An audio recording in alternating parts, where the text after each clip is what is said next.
আজকে আমি আপনাদের সাথে শেয়ার করব পাঙাশ মাছের পাতুরি।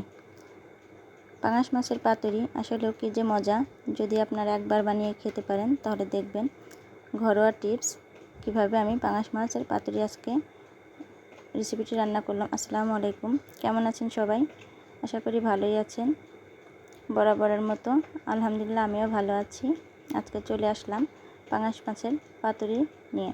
এখানে 4 টুকরো পাঙাশ মাছ নিয়েছি আমি।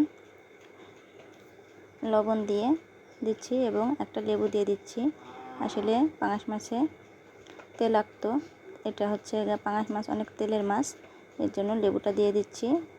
অনেকে পাঙাশ মাছটা খেতে চায় না, পাঙাশ মাছ দিয়ে গন্ধ করে এবং তেলের জন্য খেতে ভালো লাগে না, তাই এখানে আমি লেবু দিয়ে নিচ্ছি। এটা হচ্ছে আপনাদের দেখানোর স্বার্থে। আমিও কিন্তু পাঙাশ মাছ তেমন পছন্দ করি না, এর জন্য এইভাবে লেবু দিয়ে যদি আমি বা গরম পানি দিয়ে যদি আমি ধুয়ে নিই তাহলে তেলাক্তটা থাকে না, আমি তখন ভেজে খেতে পারি। তবে আজকে যে পাতুরিটা বানিয়েছি আমি আসলে খুবই দুর্দান্ত সুস্বাদু হয়েছিল। আমি কিন্তু 10 মিনিটের জন্য লেবু দিয়ে এবং লবণ দিয়ে রেস্টে রেখে দিয়েছিলাম।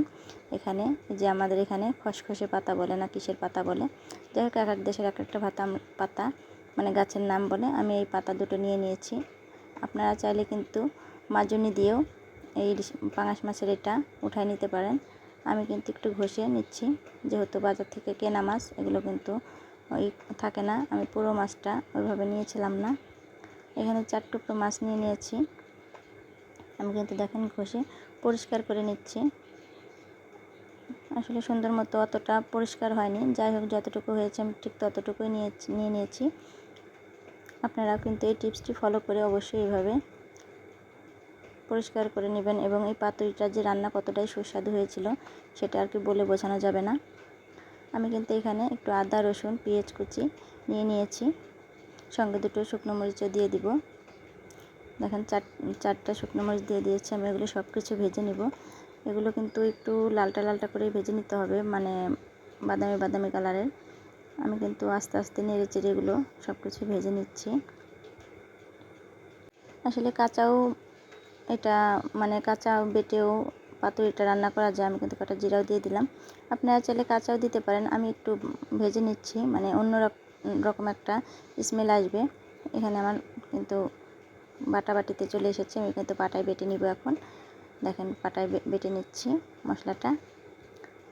আপনারা চাইলে ব্লেন্ড করেও নিতে পারেন, আমি ব্লেন্ড করিনি, আমি এটা পাটায় পিষে নিয়েছি।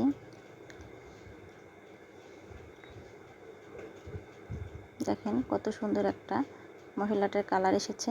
আসলে পাটায় বেটে মশলাটার এটাই আলাদা। এখানে লবণ দিয়ে দিচ্ছি একটু, আপনারা কালারের জন্য একটু হলুদ দিয়ে দিবেন।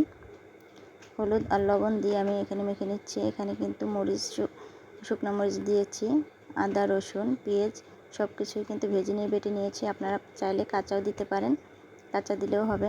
এখন দেখেন আমি কিন্তু এই যে মাছগুলোতে এক এক করে নিচ্ছি। দেখেন এখানে কিন্তু বড় পুঁই শাকের পাতা নিতে হবে। আমি কিন্তু বড় দেখে পুঁই শাকের পাতা নিয়েছি।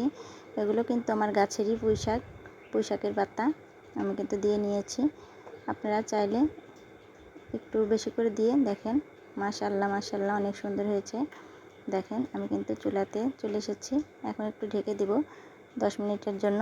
10 মিনিট পরে কিন্তু আমি তার মাঝে কিন্তু একবারে দেখেন একটু করে ঢাকনাটা উঠিয়ে একটু নেড়েচেড়ে দিয়েছি, নেড়েচেড়ে উল্টাই দিয়ে দেখেন আমি কিন্তু ঠিক 10 মিনিট পরেই ফিরে এসেছি।